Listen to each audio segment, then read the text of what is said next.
Good morning, everyone. Good evening, good afternoon, wherever you are, and welcome to this week's Weekly Energy Boost. My name is Elisheva, and I'm here with Eitan, and today we are talking about spiritual longevity, the amazing confluence of the new moon of Gemini. We've just started the month. We're starting the month today, and the week ahead of us has such potent energy, not only again for this week, as we always talk in every episode of Weekly Energy Boost, but there are certain elements that are asking us to look at concepts that we really don't look at very much in our lives, even for those of us on a spiritual journey. And we want to take those bigger picture concepts, some of the most lofty and elevated teachings from the wisdom of Kabbalah, and bring it down to nuts and bolts so that we can understand what it means to connect to immortality, to connect to endlessness, infinite light, and experience that on a daily basis in our own lives. Weekly Energy Boost is a 7-day spiritual weather forecast where we provide our listeners with the most practical and powerful tools to navigate the coming 7 days. We glean that wisdom from the teachings of Kabbalah so that every episode ends up offering wisdom and tools you can not only use this week, but you can use any week of the year, any year of your life. And because we have the beginning of the month of Gemini, this week on Thursday night, we have the holiday of Shavuot, and we're experiencing a broadcast of energy and light as channeled through the portion of Naso. There's all these different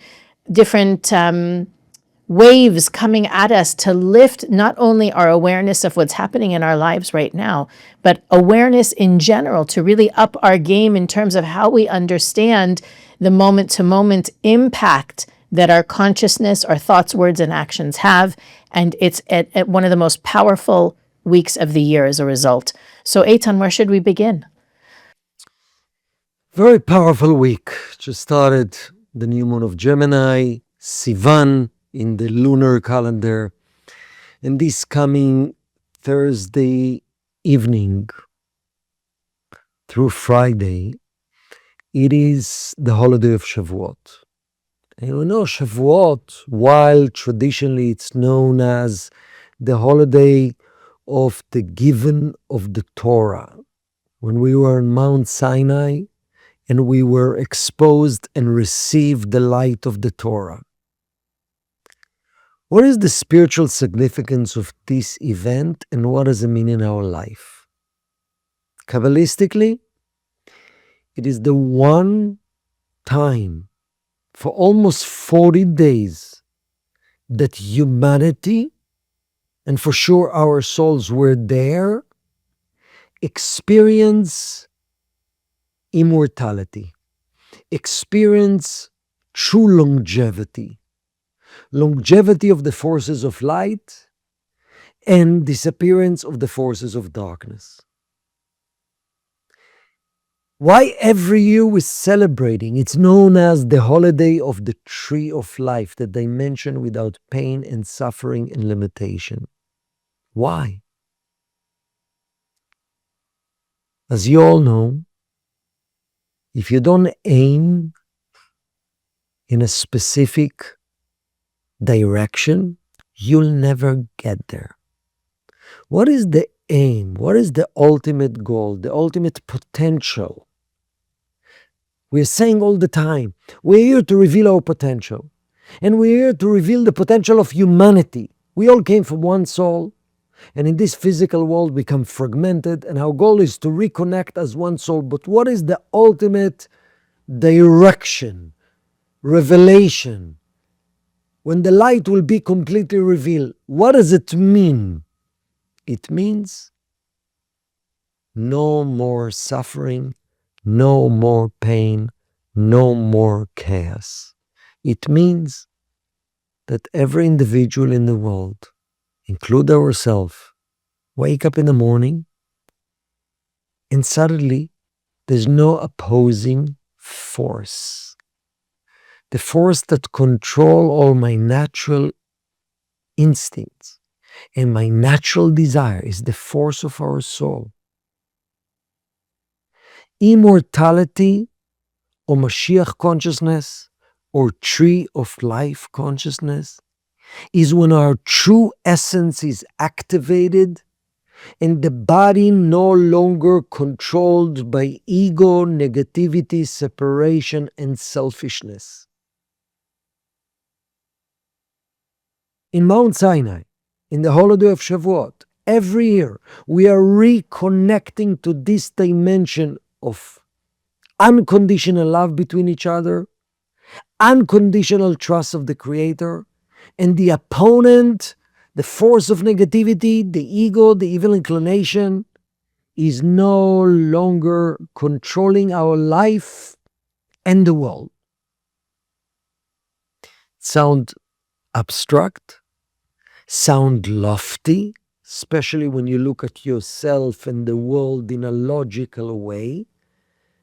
But that's all the purpose of the spiritual work, to break out of the illusion of the logical belief system.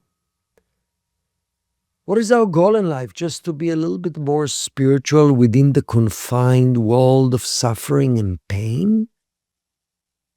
That's not our purpose. Maybe our purpose is every day to transform towards what? Towards activating where humanity will be anyway, and already is in some level. So you can have longevity physically, but you're still tormented by your own ego, fears, negative thoughts, negative judgment. That's not immortality. That's still mortality. The Kabbalah is called death is the definition of desire for oneself alone. Death is the definition of every time I'm controlled by a negative force. That's the force of death because it's the opposite of the force of life. So while as well it's possible that through science, a lot of revelations will allow us to have longevity, but at the end of the day, true longevity is 24/7 connection to the light of the Creator, and that's the ruling force in every actions, in every thought in my life. So Elisheva, let's bring it down to practicality. And it's another interesting question is, it says that in Shavuot, Thursday night, when you stay up all night, reading the entire Torah and some other ancient writings, you are promised to live at least until Rosh Hashanah, until the completion of the year, with no harm and no negativity. So let's unpack it in a more deeper level. What does it mean for us? That's a big question, I think, because it is one of those concepts that is so human nature doesn't really allow us to grasp it. Even the mind doesn't know how to imagine never dying, or relationships not coming to an end, health not deteriorating, success not diminishing. We just expect the other shoe to fall, or we have all of these self-fulfilling prophecies that we're waiting, we're holding our breath and waiting for something wrong to happen. And at the same time, there's this, it's not only a spiritual law, it's a physical law that all beings are attracted to light. And this is something that I think about often, right? Even a flower or a tree will bend itself to be able to reach sunlight. When a person gets angry or upset or is jealous, what are they really doing? They're seeking light. They're not getting it. So instead they take the temporary energy that the opponent, that the force of the ego offers us. But every desire that we have is actually, it originates as a desire for light. And depending upon that desire to receive for the self alone, it can get polluted and become a desire for something temporary or something less sustaining, less fulfilling than the light of the Creator. So when it comes to immortality or capturing an unlimited version of my own personal reality, I think about something, let's say a challenge you're having a challenge with one of your kids, And it doesn't matter if they're 2 or 42, right? Difficult situation, they're not seeing something, you're worried about them, or you're sad for them, whatever it is. In that moment, right? If you can connect to the reality, which is the true reality of this is temporary. This is a Polaroid in a centuries, millennia long movie that this soul is going through. And we know, right, our higher self knows that even the most difficult moments are meant to get us higher, to elevate us, to connect us. There is inherent light in every single experience. It's our perception of the experience that often prevents us from seeing the light. It becomes a very obvious conversation when we talk about a scenario where literally a loved one is lost. And the Kabbalists teach that, or I remember our teacher Rav Berg saying, that person, their soul is it's like they're standing on the other side of a glass door, and they're waving at you and telling you, don't be sad. I'm not only I'm fine, I'm better than I was before, but because of the barrier between us, the survived are unable to capture that reality with their five senses.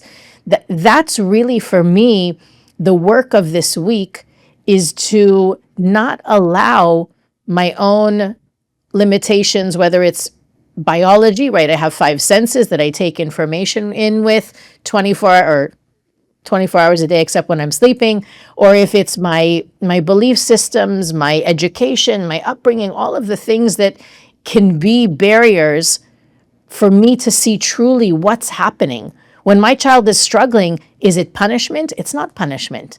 I may perceive it as punishment for them or for me, but if I can see beyond the glass door between me and the true reality, which is what you're talking about, immortality exists already. The fact that science or medicine is now catching up and saying, here's the immortality gene, or life expectancy, people being born now, they're going to live to 120 at least. That's confirmation that that energy of immortality exists and is out there and is waiting to be tapped. The question is, when I'm struggling with my child, or I'm having an argument with my spouse, or something that I want isn't materializing the way I want it to, how can I connect to that energy of immortality? I'm going to spend Thursday night not sleeping, connecting to that endless blessing, that source of endless blessings. How can I tap into that? Right? It's almost the easy part is staying up all night. How do I access that energy the other 364 days of the year so that I stay connected to the energy of Mashiach, immortality, whatever you want to call it, on a daily basis? So that's beautiful. So I want to bring it down to a concept called, in the deepest teaching of Kabbalah, 10 luminous emanation, it calls no disappearance in spirituality.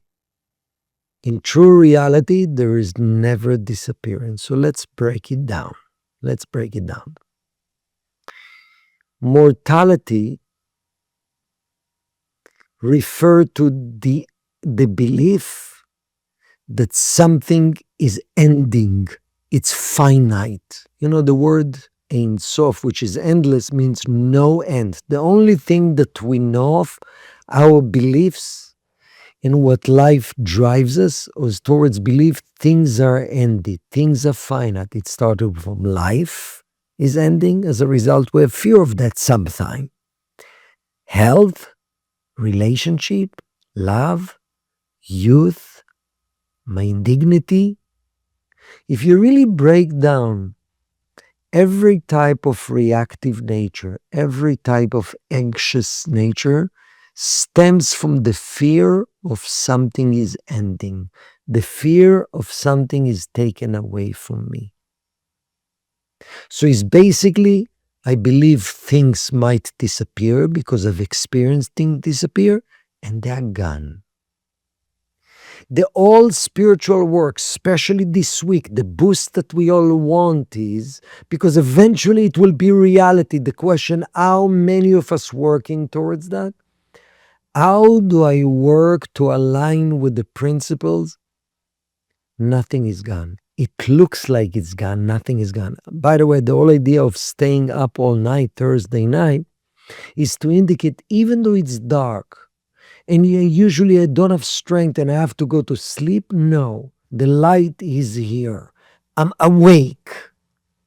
So, how do you demonstrate it physically? So, I remember many years ago living in New York, in Queens. I used to travel once every couple of weeks back and forth to Canada, Toronto. I was part of starting the Kabbalah Center there. Yeah, I'm talking about the late 80s. So I remember coming from JFK to Queens, where the Ravberg and Karenberg were there. And I arrived, I was exhausted, and I say hi to Ravberg. And then I realized, wow, I forgot my suitcase, my little suitcase, the carry-on suitcase. I forgot it in the taxi. And I really became reactive and anxious and afraid. Wow, so many important things I have it. And the Rav de Berg told me, if you believe it disappear, it disappear. If you believe it's really here, it's going to be here. Relax. Just tell yourself, nothing went away. Nothing disappeared. Try to feel it. Energy never disappear. The form of the energy might have disappeared for a second. The true essence of thing never disappear. Unfortunately, we're so reactive to the form, not to the internal energy. At the moment I said it to me, 2 minutes later, the taxi driver knocked at the door in Queens and brought me back the suitcase.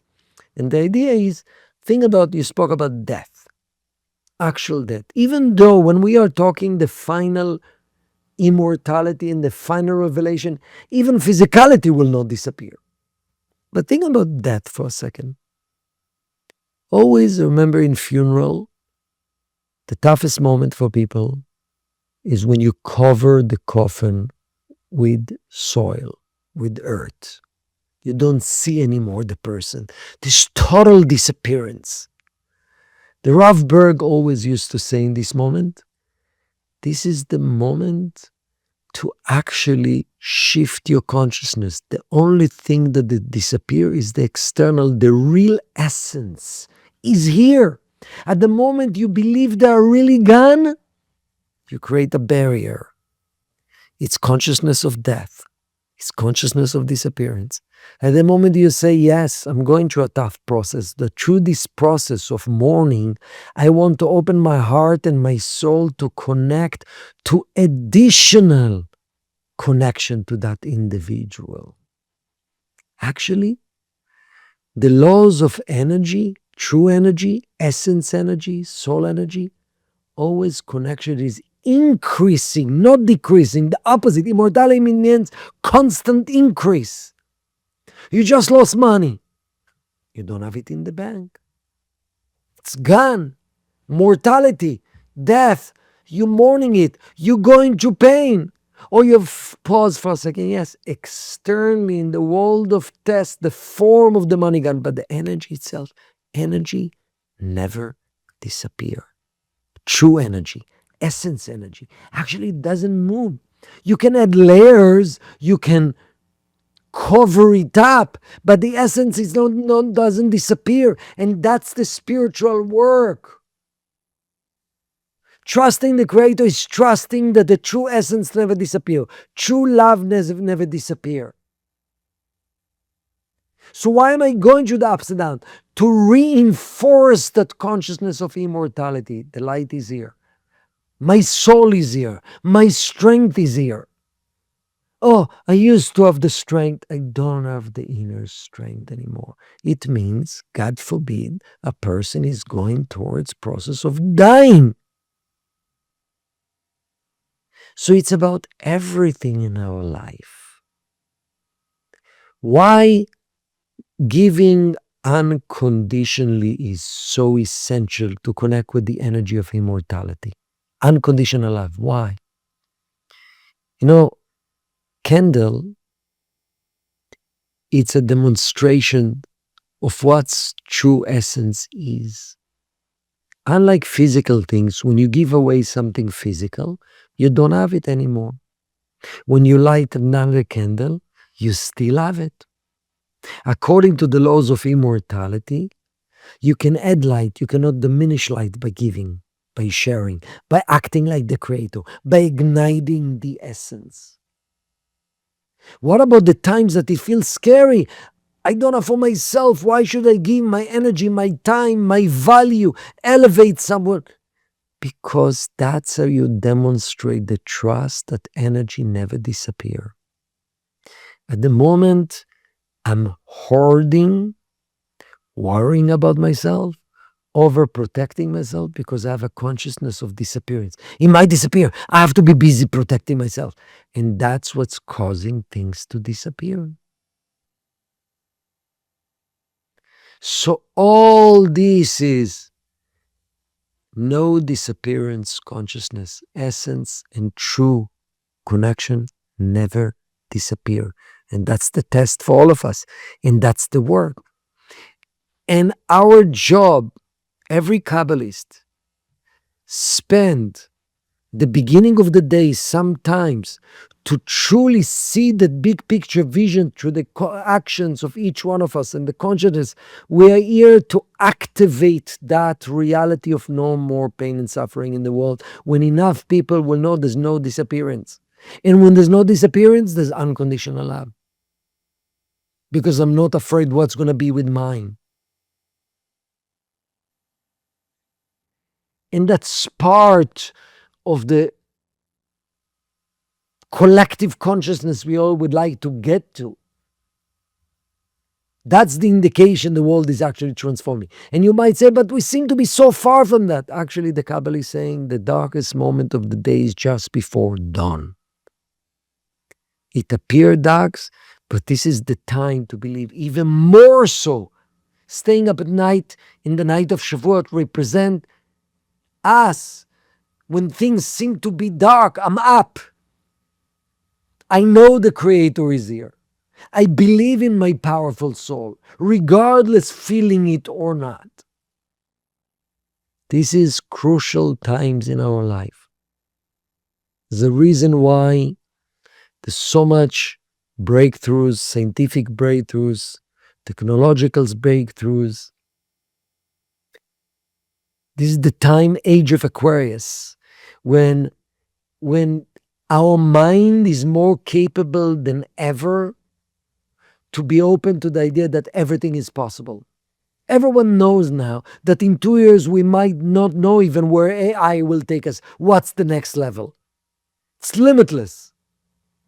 We are more open to limitless energy than ever, but not just technologically, internally. I think that validation we get from the material world in the form of people living longer and healthier in terms of just the whole even concept of nanotechnology, right? That by getting into the essence of the atom, we can adjust its longevity or its durability. Those innovations are actually mirrors of the spiritual reality.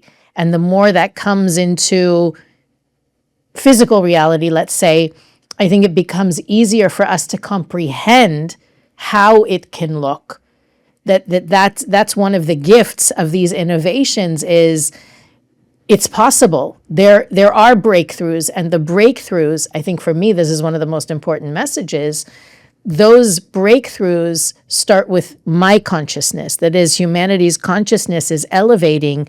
It paves the way for those innovations and not the other way around, right? It might seem, oh, now they proved it, so maybe it is possible. No, when we start to know that there is no disappearance, that the light of the Creator inside every cell of my body is immortal, then we open up the possibility for the science and medicine and technology to validate that.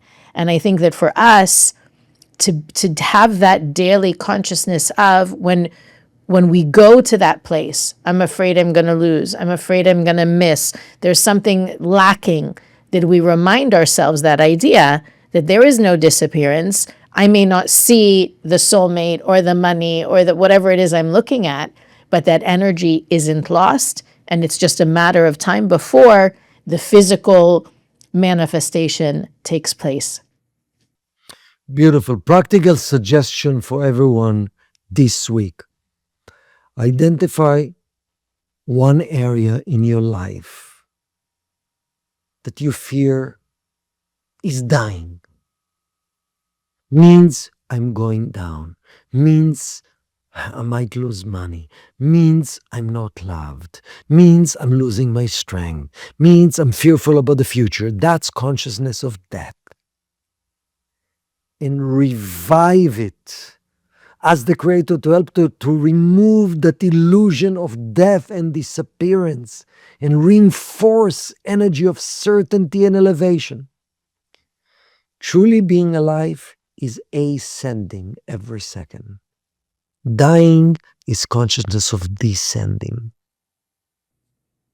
I want to end this week's episode with a few words from Karen Berg, specifically from a year where the new moon and Shavuot and Nassau fell in the same formation.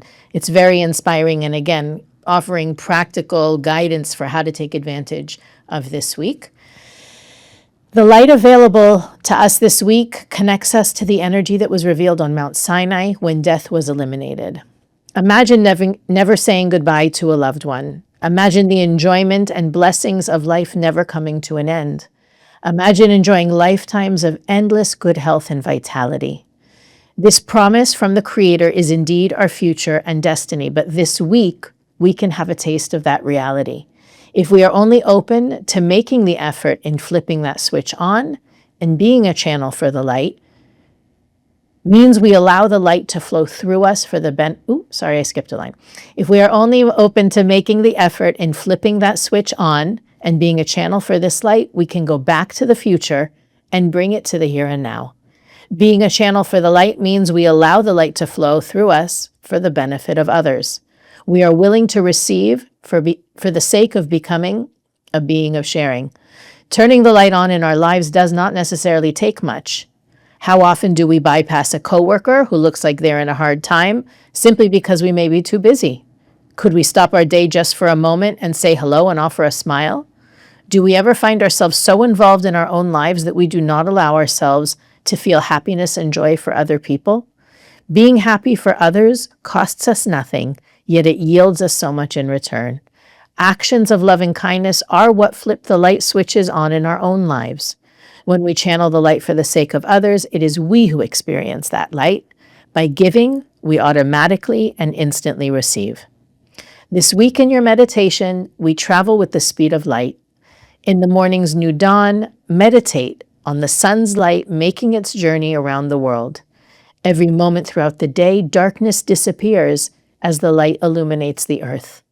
Every minute the sun is rising somewhere on the earth, as it travels that 186,000 miles per second across the globe. Take yourself there and travel with it.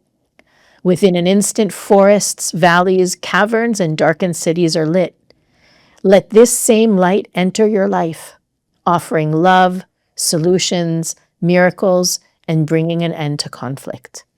All that is required of us to access the light of the Creator is to let it in. If we can find the space in our hearts to love each other a little more, we can at last bring the totality of the light of the Creator to this world and remove every dark corner in it. Weekly Energy Boost is available on all podcast platforms, YouTube, Facebook, and Instagram. You can follow us on those platforms to receive more content to support you in living what we share in every episode. You can also go to weeklyenergyboost.com to search through our archives, send us a message, find out more about the things that we think are important for our listeners to know about, and click the donate button to help make Weekly Energy Boost possible. But as always, the most powerful of those possibilities is to share this episode and bring that light of immortality, of limitlessness, of endlessness to more people around the globe so we can do this work together. And as Karen wrote, to really finally bring an end to pain, suffering, and death for everyone. Have a fabulous week, and we'll see you next time on the Weekly Energy Boost.